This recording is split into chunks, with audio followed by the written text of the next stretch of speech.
Welcome to Mindless Entertainment. It is I, God Empress Jessie Milestone, coming with grand tidings today. As you might have heard from some of my fellow YouTubers, there is a wonderful, wonderful, wonderful whisper going around the Star Wars community, which is, of course, that Rian Johnson's trilogy's canceled.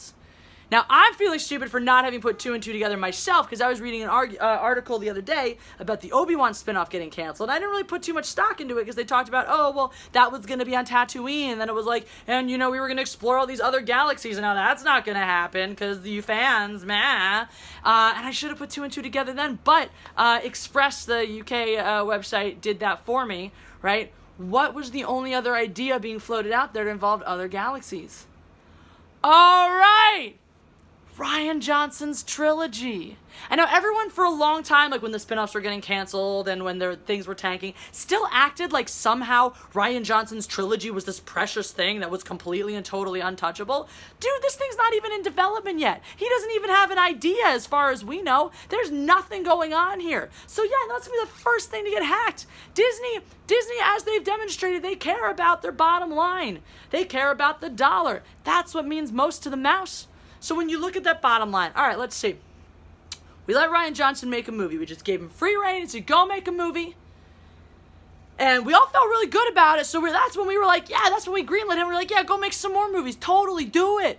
Do it, right? And then it came out, and everyone was like, we hate Rian Johnson. And you're like, okay. Things that haven't been canceled. Jon Favreau's upcoming show. The works in production from the showrunners of Game of Thrones. Those things not hinted at being canceled. Why? People like Jon Favreau. People like the Game of Thrones showrunners. These are popular things. Rian Johnson, not a popular commodity, a very rather polarizing commodity. And as you can see from Disney's unequivocal firing and severing ties with James Gunn, they're not really into polarizing. That's not their thing. Oh, and by the way, Rian Johnson also in the aftermath of that deleted 20,000 tweets, so what is he hiding? But anyway, not the point of this. The point of this is that I don't see any reason why they're going to give him the go-ahead with this trilogy. It just doesn't make sense. Solo is officially a box office disaster. It looks like they have lost over $100 million on this film, which is even higher than we were gleefully hoping for initially. So, and this, of course, can be directly linked to The Last Jedi. All the statistics are there. The Last Jedi, great opening weekend, drops off significantly after that, all right? But you still have people coming in to see it because they were excited from The Force Awakens. Maybe people who wanted to see it because it was getting these polarizing reviews. I love it, I hate it. So people needed to see it for themselves. But people came out of that and they put their money where their mouth was. They showed you what they liked and what they didn't. They did not go see Solo. It's not because of white men. No, it's because Rian Johnson raped their childhood, and now this is how they feel about Disney and how Disney's handled the Star Wars franchise. So Disney is not going to go put him back out there. They're not going to sink millions of dollars into this unspecified franchise. The only reason they haven't come out and outright said it's been canceled is because there's nothing to cancel. There's nothing there. Nothing's happened yet.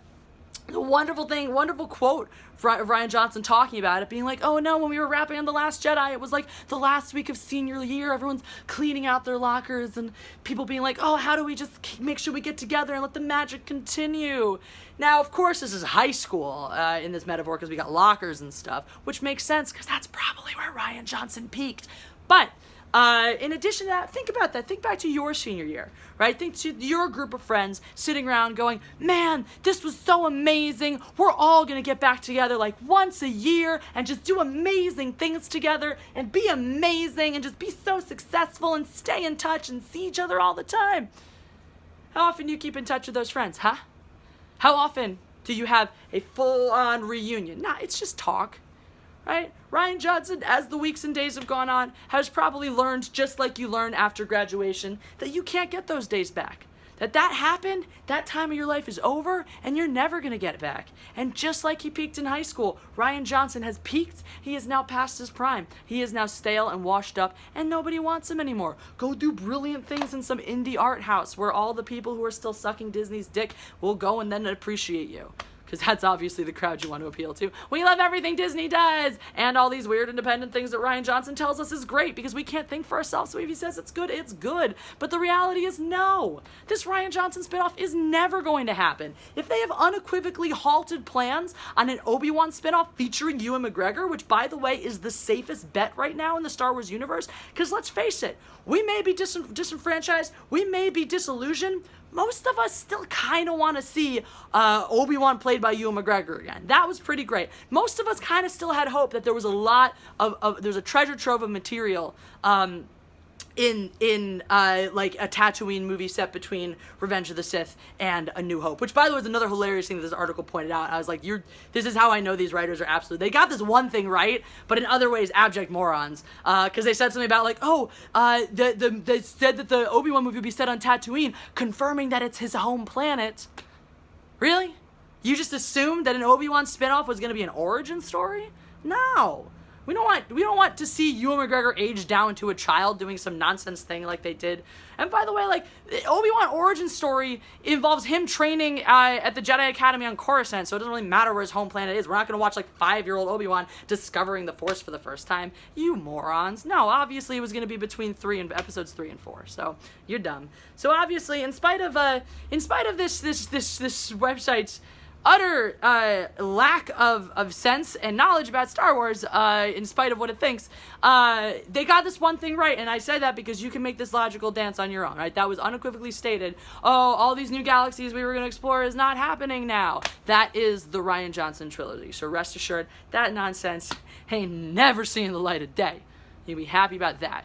So, if you guys like me, that's great. Please click the like button so I can see it in the physicality. Subscribe. Don't forget to click that bell so that you get notifications. I'm always interested in your thoughts. Is Rian Johnson getting his trilogy? Is he not? Leave your comments below. I do read them. And if they're entertaining enough, I respond to them too. Also, guys, check out my video. I've got a link on it right here. I am currently crowdfunding to try to make it to my friend's wedding in Australia. So if you think that's a cool thing and you want to see me do videos in Australia, think about sharing that around as well. I will see you guys soon.